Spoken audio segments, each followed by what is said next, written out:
This is Google's brand new Pixel Watch, and I've been testing it and comparing it to Google's other new watches in the Fitbit family, including the Fitbit Sense 2, Versa 4, and Inspire 3. And I'm going to tell you about some of the great features that are on the Pixel Watch that are certainly worth consideration, but also how this entire watch, and in fact this entire lineup of smartwatches, doesn't really make any sense. So the first thing you'll notice with the Pixel Watch is its very distinct and very small circular dome shape, which feels very much designed to give it a unique look compared with the current trend of more square, flatter shaped smartwatches. And while I sort of like the look of this design, functionally it causes a lot of problems. The most obvious issue from a fitness perspective is its domed Gorilla Glass. Now, Gorilla Glass is fairly resistant to scratching, but it isn't scratch proof by any means, and since it's raised up so much, I feel like I have to be extremely careful when wearing it, even so far as to put a screen protector on it, which I haven't felt the need to do on any watch that I've reviewed in the past year or so.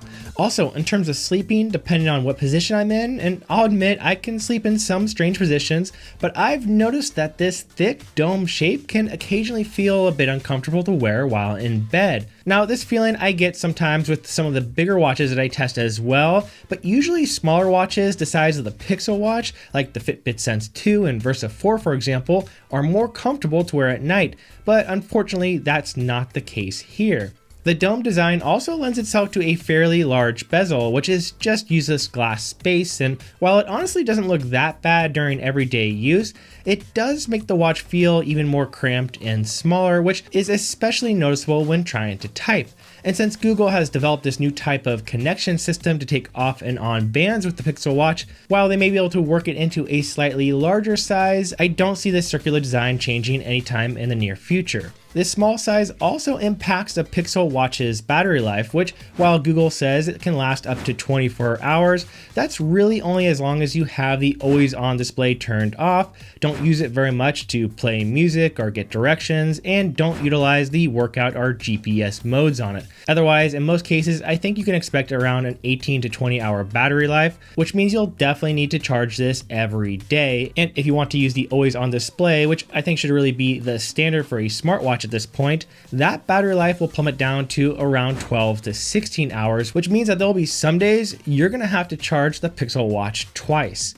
Hell no. The only good thing that I can say here is that it does charge fairly quickly, taking around 30 minutes to get to 50% charge and around 80 minutes to get to a full charge. And when compared to the other Google Fitbit watches, this is really poor because the Fitbit Sense 2 and Versa 4 have pretty much 6 times the battery life, lasting up to 6 days without the always-on display and close to 3 days with it on. Now, just talking about the shape and the battery of these watches alone, you can sort of maybe see the initial thought process that the Google Pixel Watch would be more for those who want a more stylish, smarter watch, whereas Fitbit watches would be designed for more functional fitness and health use. And I get that line of reasoning, but now as we dig into the Pixel and Fitbit watches more, the decisions Google has made here really start to get a bit strange. Now, before we can get into all of that, if you are new to Connect the Watts, make sure to subscribe below if you want to see more videos on the latest in connected fitness tech.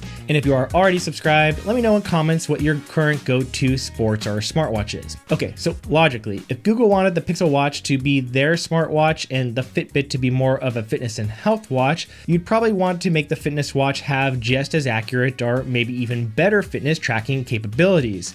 And this is true in a few cases, being that Fitbit has auto workout tracking, whereas the Google Pixel currently doesn't, and the GPS accuracy is a bit better on the Fitbit Sense 2 and Versa 4, likely because they had less options for the sensor placement with the Pixel Watch's dome glass design. Sleep tracking is another thing I think all of these watches do fairly well and seem to be equally well tracked in this entire lineup, but oddly enough, the Pixel Watch uses a newly upgraded algorithm that has much better heart rate accuracy than the Fitbit Sense 2. Now, don't get me wrong, the Pixel Watch is still not very good compared to most smartwatches when it comes to heart rate accuracy during exercise, but it is noticeably better than the Fitbit Sense 2 and Versa 4, which is a little bit strange, right? Because Fitbit is designed as a better fitness watch in terms of, battery durability and GPS, but not if you want more accurate heart rate tracking.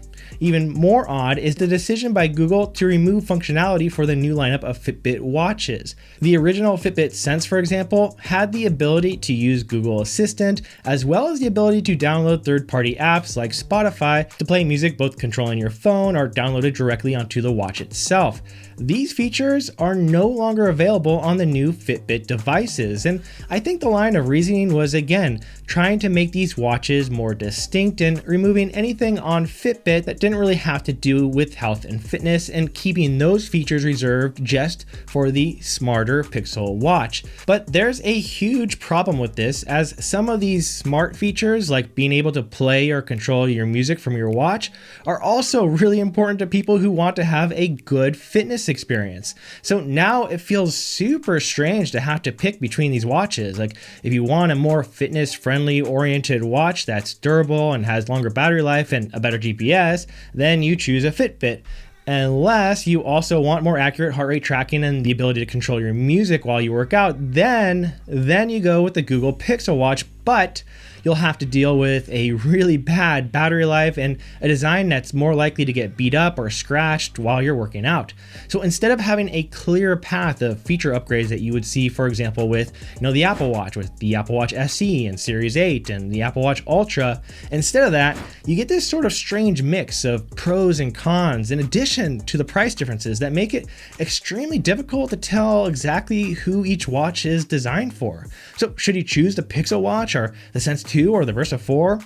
I honestly have no idea, and I've been testing these watches out for months now. And that's all before we get into the Fitbit Premium issue, which is also strange in its own right, since many of Fitbit's best features, which makes up most of what the Pixel Watch has as well, are behind a paywall. After 6 months, you'll need to pay around $10 a month to continue tracking your HRV status, your daily readiness score, your sleep score and profiles, and so on. And now this premium Fitbit service did make a little bit of sense originally, especially for Fitbit's lower priced fitness trackers like the Inspire, since they are very low priced relative to the amount of data you can get. So having a premium service set up in that way to keep those trackers cheaper for those who didn't necessarily need or want those more advanced features made a little bit of sense. But it makes less and less sense the more expensive of a smartwatch you go, because by the time you're looking at a $350 plus Google Pixel Watch, these are features that absolutely should just be included with any watch in that price range. And so to buy a smartwatch at this cost that is smaller, less durable, and less accurate than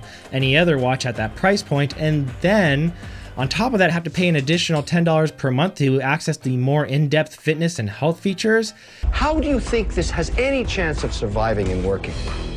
I hate this so much, it's incredible. It's one of the worst ideas I've ever seen. I'm out. And then you have the alternative Fitbit devices, which have had their smart functionality like Google Assistant and music playing capability and third-party support all taken away. So it feels really hard to recommend any of Google's watches at this point, which is a shame because I like Fitbit. I think they are hands down the best when it comes to creating a fitness tracker that anybody can easily pick up and learn right away.